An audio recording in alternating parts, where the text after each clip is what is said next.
Previously, I discussed physical and cognitive development, and now we're going to pick up discussing the social, moral, and personality changes that take place during development.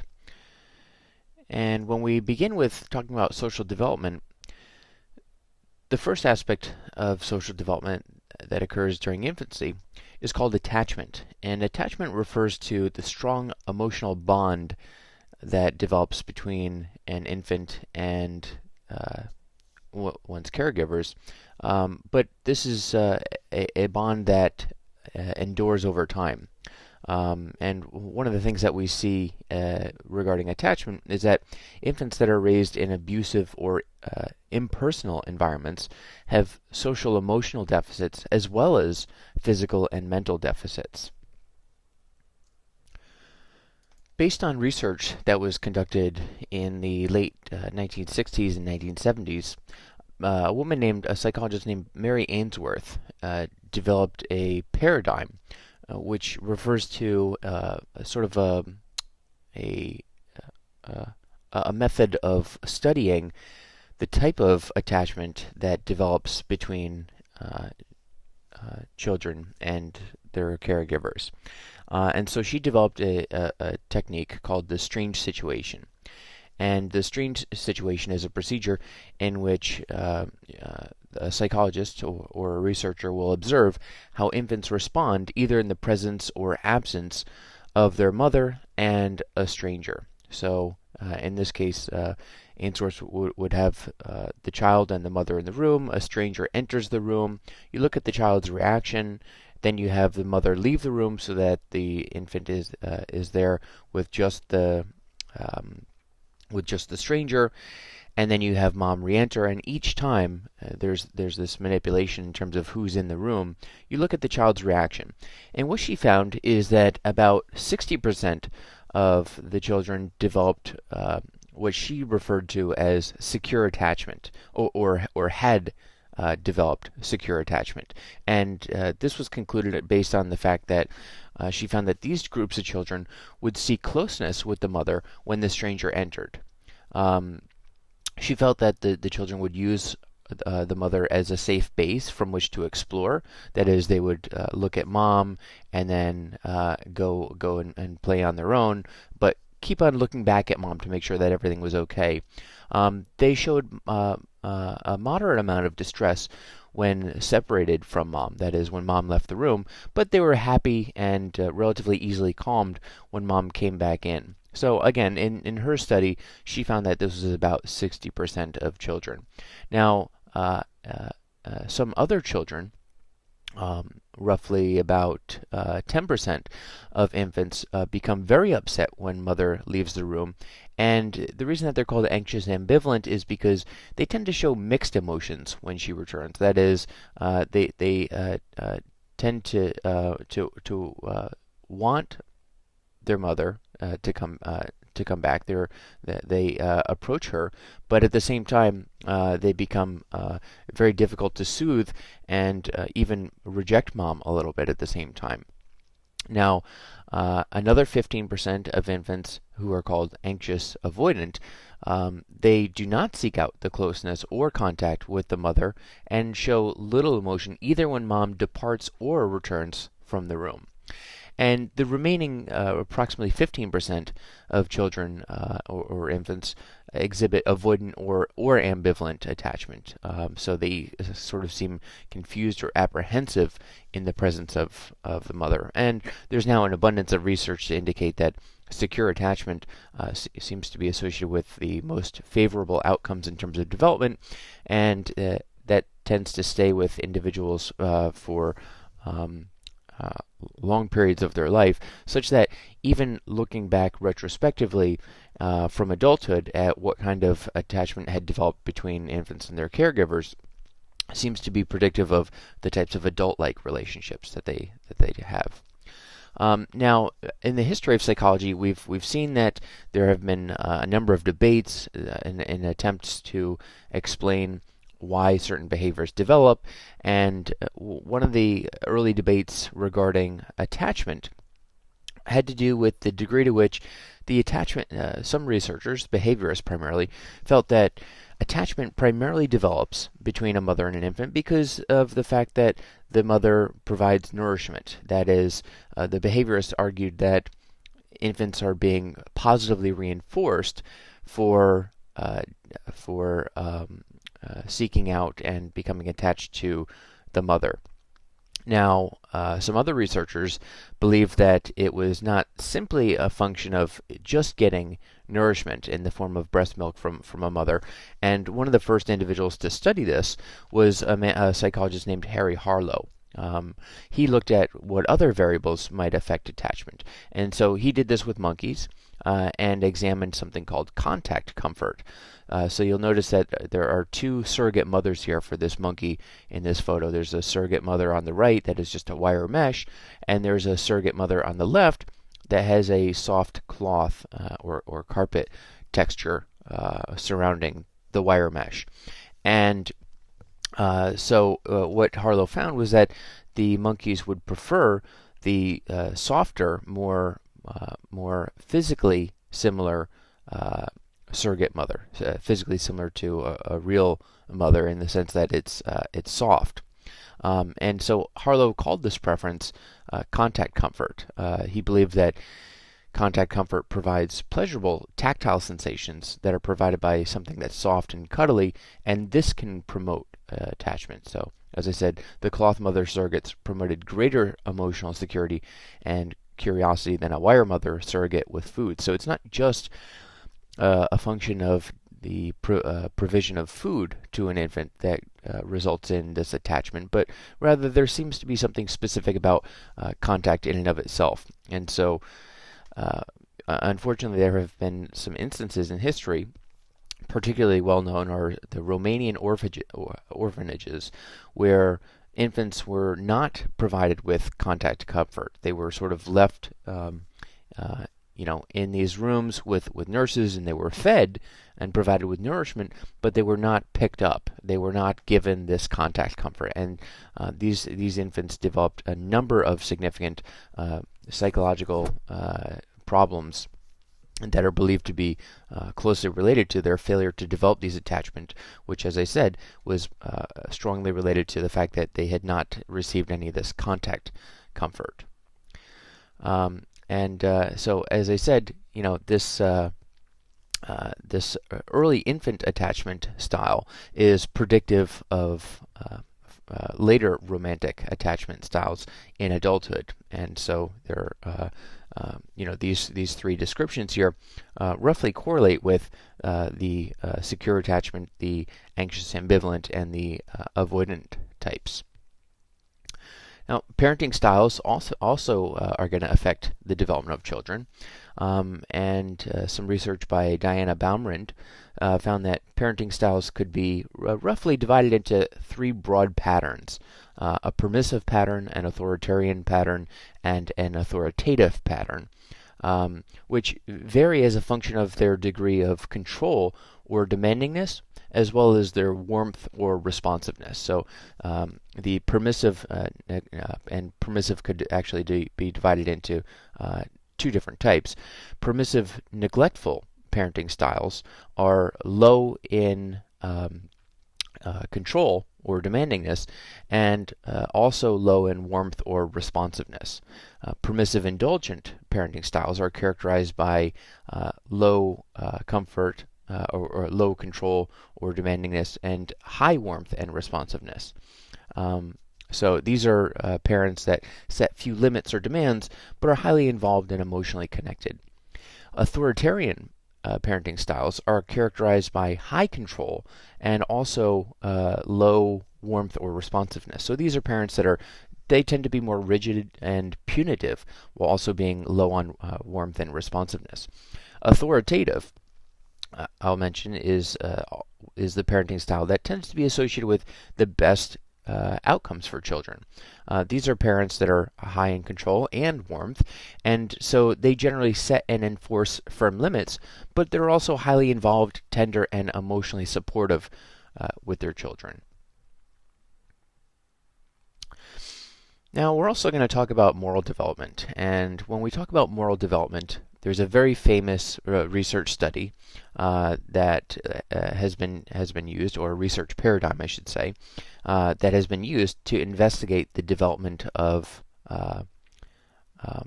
of morality. Okay, there's a very famous story. In Europe, a woman was near death from a special kind of cancer. There was one drug that doctors thought might save her. It was a form of radium that a druggist in the same town had recently discovered. The drug was expensive to make, but the druggist was charging 10 times what the drug cost him. He paid $200 for the radium and charged $2,000 for a small dose of the drug.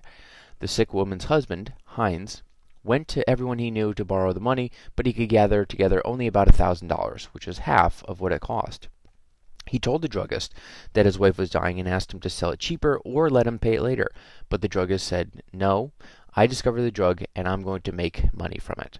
So Heinz got desperate and broke into the man's store to steal the drug for his wife. Now, the questions that were subsequently asked to children of different ages who read this story were asked, was Heinz right to steal the drug? And it wasn't. This research was largely done by a researcher named Kohlberg. He wasn't particularly interested in yes or no, was he right or wrong, but he was particularly interested in why. Why was it right or wrong? And it was from these responses that he developed his stages of moral development. So remember that stage theorists are theorists that believe that people pass through qualitatively different stages in development. And so the three stages represent what he called the pre-conventional level, the conventional level, and the post-conventional level. Now, each of these levels of moral development has two stages. So in stages 1 and 2, which he believed occur from birth to adolescence, he said that moral judgment is primarily self-centered. That is, what is right is what can make what one can get away with, or what is personally satisfying. So moral understanding is primarily based on rewards, punishment, and exchange of favors in this case. At the conventional level, characterized by stages 3 and 4, which occur from adolescence to young adulthood, moral reasoning is more other-centered. That is, conventional societal rules are accepted because they ensure the social order. And at the post-conventional level, which is believed to occur in adulthood, moral judgments are based more on personal standards for right and wrong. Morality is also defined in terms of abstract principles and values that apply to all situations and societies. So remember that this is something that Piaget talked about as well in terms of cognitive development, is the ability to think more abstractly. And so at a higher level, or post-conventional level of moral reasoning, right is determined by universal ethical principles. For example, nonviolence, freedom, human dignity, that most groups would agree was a moral principle. And so these principles will apply regardless of whether they conform to existing laws. That is, sometimes it might be viewed to be acceptable to violate a law because of the fact that it is consistent with those universal principles that I just mentioned. Now, there have been some criticisms of Kohlberg's theory. Specifically, there's a discrepancy sometimes between moral reasoning and behavior. That is, Kohlberg just asked people what they would do, but that doesn't necessarily dictate what they will do. And so situational factors may be a better predictor of moral behavior than a person's moral stage. That is, just determining what stage somebody is in might not be a great predictor of what they'll actually do. The situational factors might be a better determinant. Also, there may be some cultural differences that Kohlberg did not emphasize the importance of. In other words, he believed that these this stage model of moral development was relatively universal, and there may be more cross-cultural differences in terms of moral development than Kohlberg had emphasized. And there also has been a suggestion that there may be some cultural bias, such that it may emphasize more the typical male view than the female view. Okay, now in terms of personality development, we usually, as developmental theorists, we usually look at one of the earlier theories that developed by Erik Erikson. Okay, so Erik Erikson, like Piaget, had developed his own stage theory of development, and he called these stages psychosocial stages. And he believed that individuals must pass through these 8 developmental stages, and each stage is characterized by a particular crisis that needs to be resolved. Now, the crisis is related to the age at which you're in that stage. So you face a different crisis in infancy than you do in young childhood. But you also face a different crisis as a young adult than you do as a child. And then, of course, you face different crises as an older adult than you do at any other time. Now, one of the problems with Erikson's theory is that it's been a little difficult to scientifically assess. And also some of the stages, or the labels of the stages anyway, may be more appropriate for a more individualistic culture. So let's take a look in some more detail what these stages are. So Erikson said that the first stage occurs from roughly birth to age 1. And he called this stage trust versus mistrust. So as I said, each stage is characterized by a crisis or some sort of conflict that needs to be resolved. So in this case, the conflict has to do with the infant's ability to trust. So infants either learn to trust or mistrust their caregivers, and the world based on whether or not their needs, primarily food, affection, and safety, are met. And again, one could turn out either way in terms of these crises. One could develop trust, or one could develop mistrust, again, depending on whether those needs are met. The second stage he termed autonomy versus shame and doubt. And autonomy is really synonymous with independence.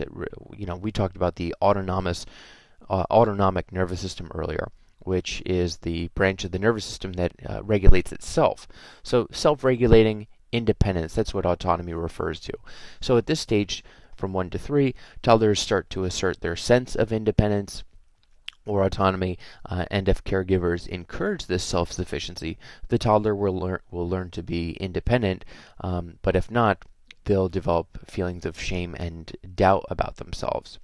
The third stage, initiative versus guilt, is when preschoolers begin to learn to initiate activities and develop self-confidence as well as a sense of social responsibility. However, if they do not, he said that they'll feel irresponsible, anxious, and guilty, hence the name initiative versus guilt. Now, the fourth stage is characterized by during the elementary school age years, children succeed in new learning, productive life skills, develop a sense of pride and competence or industry, because this is the point at which they begin to start making more social comparisons with other children, and they begin to learn about whether they can do or not do certain things. Those who fail to develop these skills may feel inadequate or unproductive, which Erikson termed inferior.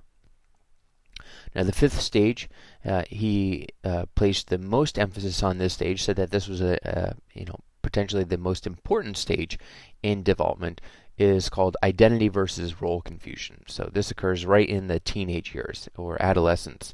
So adolescents either develop a coherent and stable self-definition or identity, and they do this by exploring many roles and deciding who or what they want to be in terms of career, attitudes, and so on. So a number of identifying features of individuals tend to develop during this stage here. A failure to resolve this identity crisis can lead to apathy, withdrawal, or what Erikson termed role confusion. That is, adolescents may not be certain about who they want to be or to become. The sixth stage occurs in early adulthood. It's called intimacy versus isolation, and here young adults will begin to form lasting, meaningful relationships, which help them develop a sense of connectedness and intimacy. But if not, he believed that they would become psychologically isolated. Finally, the seventh stage, generativity versus stagnation, in middle adulthood, represents the challenge for middle-aged adults to be nurturant of the younger generation. Failure to meet the challenge leads to self-indulgence and a sense of stagnation, hence the name generativity versus stagnation. And finally, the eighth stage, he called ego integrity versus despair. During this stage, he said that older adults reflect on their past, and if this reflection reveals a life well spent, the person experiences self-acceptance and self-satisfaction, which he termed ego integrity. If not, he or she experiences regret and deep dissatisfaction, hence the name despair. Now, of course, sex and gender will also have influences on development, and it's important to be aware of the difference between the terms sex and gender. Maybe you might be using those two terms synonymously, but when we talk about sex, we're really talking about the biological maleness and femaleness. That is, this is your sex is primarily determined by your chromosomes, or even more specifically, whether or not you've been exposed to male hormones or androgens during that critical period during development prenatally. Gender, on the other hand, is the social and the psychological and socio-cultural meanings that are added to biological maleness or femaleness. So gender is really a socially derived construct. Now, because of the fact that these psychological and social cultural meanings are added, that puts individuals in the place of having certain gender roles. That these are societal expectations for what is considered to be normal, appropriate male and female behavior. And of course, we can see this in terms of just how do we dress our infants. Do we put them in blue if they're boys? Do we put them in pink if they're girls? That's an example of one of the societal expectations that might be applied to gender. Now, there have been a number of studies looking at sex differences in behaviors. This is actually a pretty controversial area, in part because we're very interested in how the two sexes differ, and we tend to downplay the significant overlap between men and women. Now, anytime we talk about sex differences, and it's important to keep in mind an example that I probably have used at some point earlier in the lectures, is that in general, males, of course, are taller than women. Okay, men on average are taller than women on average, but that's not to say that there are not plenty of women that are taller than plenty of men, right? So there's a huge amount of overlap in the distributions of height between men and women. Yet on average, they tend to be different. And so anytime we look at sex differences, it's important to keep that in mind, that on average there are differences. Okay, but in this case, let's look at one of the differences in the brain that we see is that the corpus callosum, which you'll remember is the bundle of axons that connects the right and left hemispheres of our brain, is larger on average in women. Now, that does not mean that you can look at the size of somebody's corpus callosum and determine whether they're a man or a woman. It's just that if you were to look at, say, 1,000 brains and measure the size of them, on average, the women's corpus callosum would be larger than the men's. Okay. Now, this size difference has been interpreted by some to mean that women can more easily integrate information from the two halves of the brain and more easily perform more than one task simultaneously, because again, the corpus callosum is responsible for transmitting information from one hemisphere to the other. There's also an area of the hypothalamus that is believed to be related to men having a more relatively constant level of sex hormones, whereas women have more cyclical sex hormone production, of course, and this results in the menstrual cycle. Differences in the cerebral hemispheres between the right and the left specifically may also help explain some differences between men and women in terms of their verbal and spatial skills, because on average, again, men tend to do a little bit better on spatial tasks. On average, women tend to do a little bit better on verbal tasks. Now, in terms of the muscular system, until puberty, boys and girls are very well matched in terms of strength and muscles, but once puberty occurs and males get that surge of testosterone, the average man will have more muscle mass. There are also some differences in terms of the skeletal system. Men produce testosterone throughout their lifespan, and estrogen production declines significantly as women progress through menopause in particular, and this can have implications for bone strength. So again, in terms of these gender differences, females tend to score higher on tests of verbal skills, while males tend to score higher on math and visual spatial tests. Men tend to be more physically aggressive than women.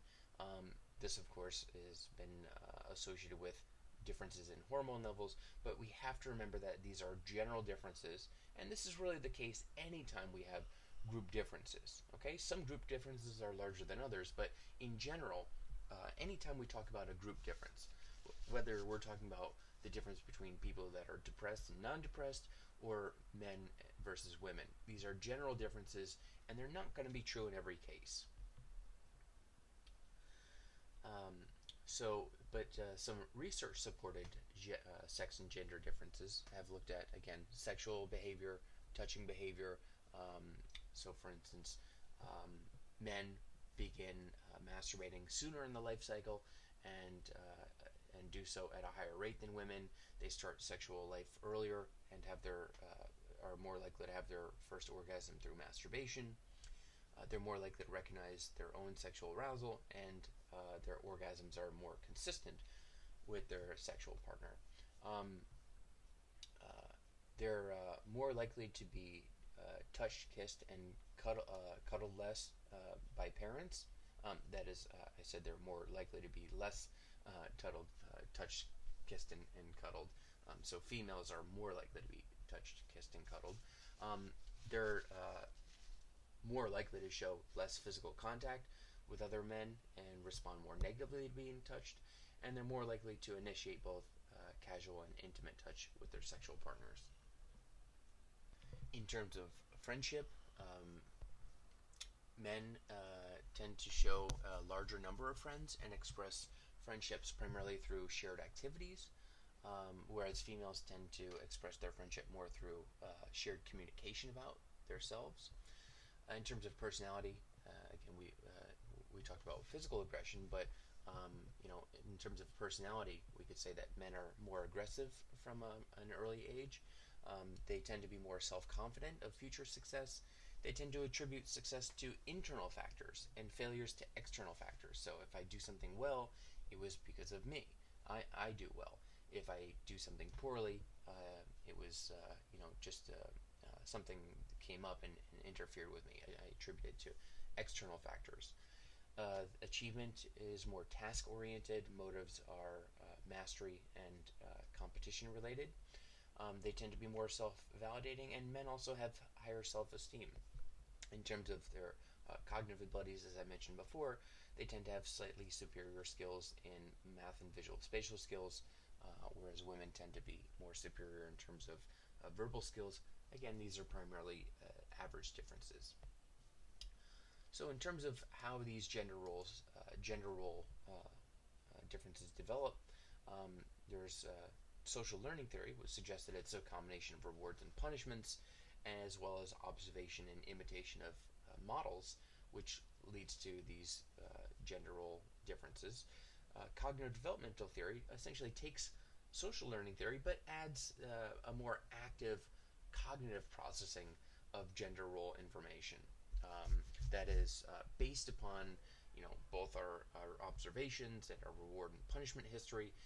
We take that information and we process it cognitively, and from that processing we build gender schemas. Okay, so that is we talked about schemas in the context of cognitive development previously, These are mental images or sort of ways of conceptualizing things. And based upon this cognitive processing, the development of these schemas, that's how gender-typed behavior will ultimately occur. So really the big difference there was that the cognitive developmental theory emphasizes the cognitive processing that goes on in combination, in conjunction with the social learning aspects of the theory. So in terms of developing these gender schemas, there would be different explanations for how we could explain how children choose stereotypically appropriate toys, as in this picture here, the little boy playing with the lawnmower.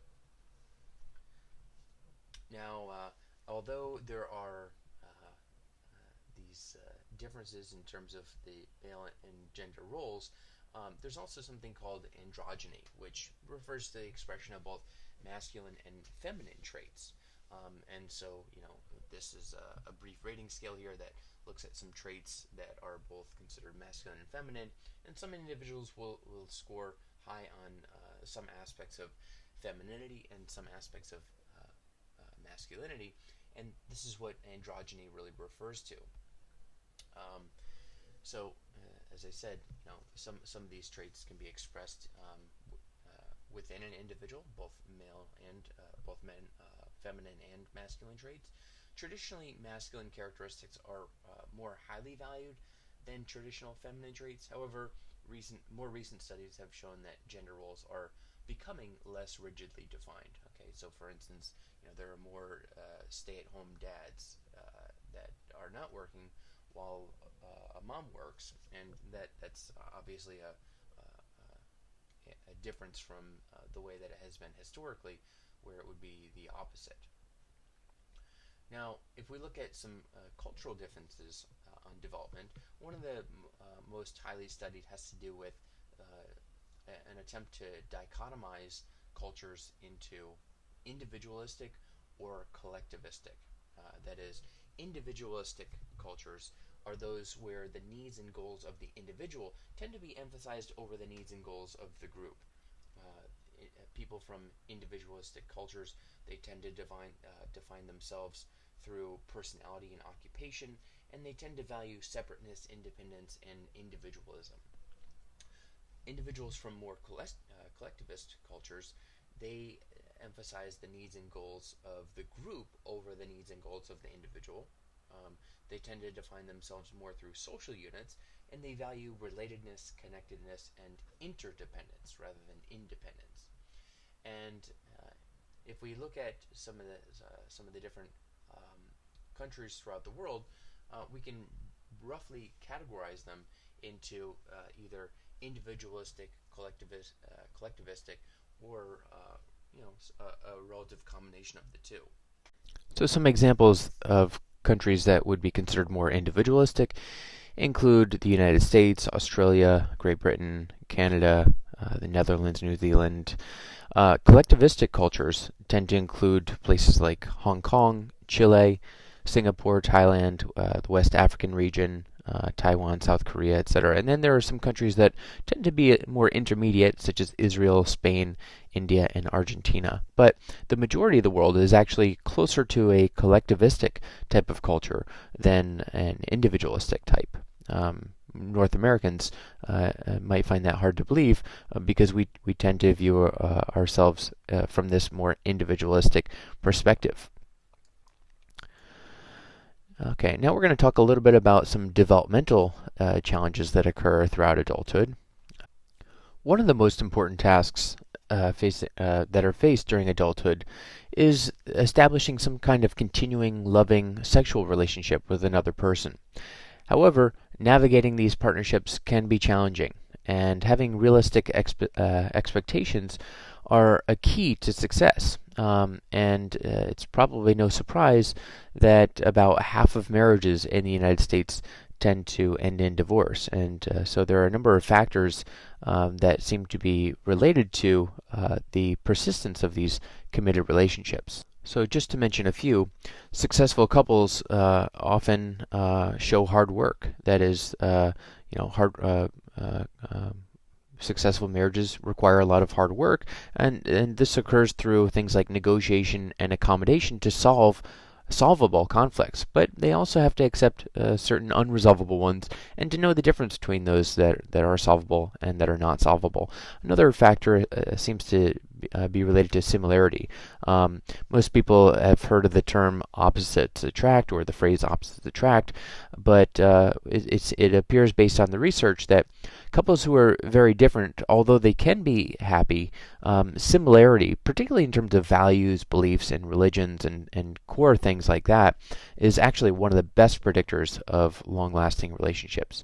And of course, there are a number of social factors in the environment that can also have a dramatic impact. These include things like age. For instance, younger couples have higher divorce rates than older couples. Money and employment are factors. Divorce has been shown to be higher among poor and unemployed. Also, your parents' marriages. So if your parents divorced, you're at a higher risk of divorce. Length of courtship, such that longer is better. That is, waiting to get married is predictive of a longer marriage, and premarital pregnancy increases the risk of divorce as well. So those are just some things that seem to be related to, not necessarily causal, but related to how long marriages tend to last. Okay.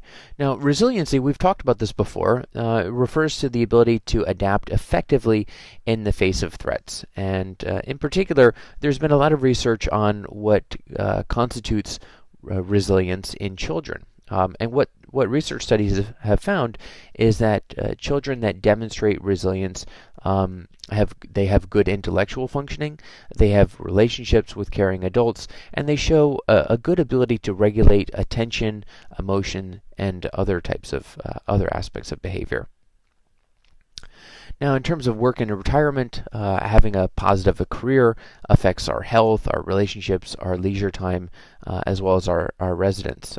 Nearly 74% of college freshmen surveyed by the Higher Education Research Institute said that being very well off financially was very important or essential. 71% felt the same way about raising a family.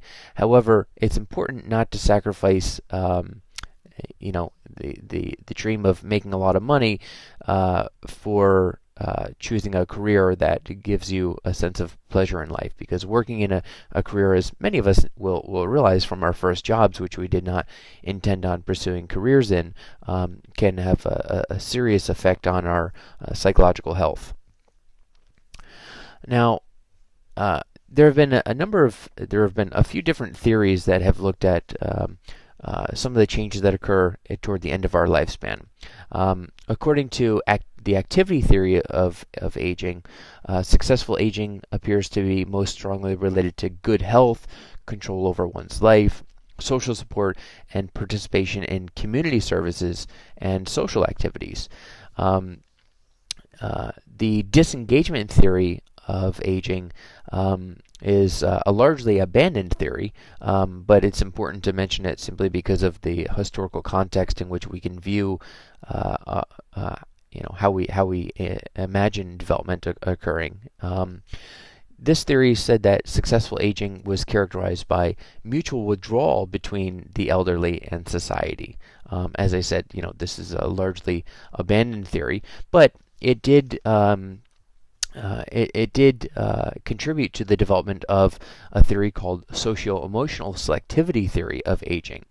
And this explains why there's a natural decline in social contact that occurs as we become older adults, but it has to do with the fact that older adults become more selective with their time. In other words, the theory is that given that we become more cognizant of the limited amount of time that we have left as we get older, we tend to focus more on enhancing the quality of our experiences rather than the quality of experiences. And so, according to this socio-emotional selectivity theory, our emotional needs actually, they show somewhat of a decline from infancy into adolescence, but past adolescence through middle age and into old age, our emotional needs actually take precedence over our knowledge needs. So it's important for us to learn and become knowledgeable, in our interactions with other people are primarily revolve around knowledge. That is, our conversations and interactions with people in adolescence and young adulthood are primarily intended to get information about things, ask people questions. But in older adulthood, those interactions tend to be more emotion focused. Again, generally we become more interested in the emotionally satisfying aspect of interactions rather than simply finding out information by interacting with other people. Now, we said that work is an important component. Being in a desirable work setting is important, but another so I guess we could call it a misconception, has to do with the idea that there's a midlife crisis. Okay, most people have heard of this concept before, but it actually turns out to be very rare. Again, when you look at the research, that is, there's often a misconception among the general public that certain things occur. But when you look at the research, it can actually suggest that that is not the case. So if we look here at the percentage of individuals that are married with children for 20 or more years reporting major conflicts, we see that in the early years there's a small percentage, or I guess we could call it moderate, because it's only small in comparison to the childbearing years. During the childbearing years, that's when we tend to see a spike in the number of major conflicts that occur. But in the empty nest years, after children have left the home, we see that that's actually the time in the lifespan characterized by the least major conflicts. And so the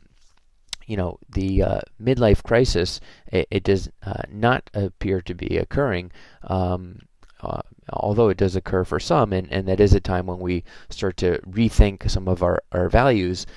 It's not the case that people experience a crisis, that it's not the majority of people that experience a crisis in midlife. It's not a guarantee to occur. Finally, we're going to spend a couple minutes talking about death and dying. Okay, thanatology refers to the study of death and dying. This term comes from Thanatos, the Greek name for mythical personification of death, and this was actually borrowed by Freud to represent something called the death instinct. So in terms of the attitudes toward death and dying, these vary among cultures and by age, but death is understood in three important concepts. Permanence, that is, once a living thing dies, it cannot be brought back to life. Universality is the concept that all living things must eventually die.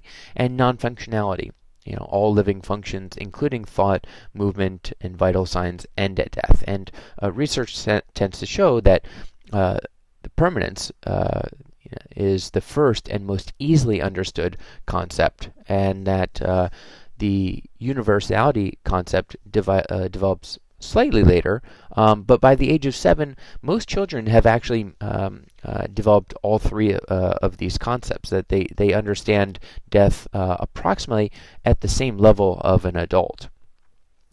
Now, again, going back to some popular conceptions in the general public, most people have also probably heard of the idea that there are these different stages that people pass through when they're dying, and this is largely attributable to a book that was published by a woman named Elizabeth Kubler-Ross, who worked with people who were dying, and she described these 5 stages that some people, but not all people, pass through: denial, anger, bargaining, depression, and acceptance.